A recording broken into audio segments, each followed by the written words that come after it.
My name is Nijvek and I want to welcome you to the Angular Signal Forms workshop. Did you know that Angular Signal Forms has been one of the most awaited Angular features in the community? So of course, I am pretty excited to talk to you about Angular Signal Forms.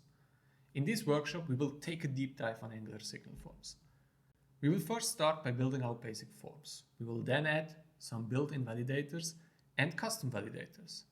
We even take it that far that we implement async validators, where we validate against a backend.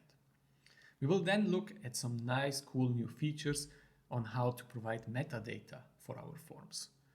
We will also look at not only the new shiny features, but we also want to make sure that you can use it in your real-world projects. So therefore, we will take a look at how to actually reuse forms for creation and edit, how to deal with different kinds of models, how to deal with form models, how to deal with domain models, how to implement mapper functions to bring those two worlds of a backend and a frontend together. We will wrap up the whole workshop by implementing custom form controls.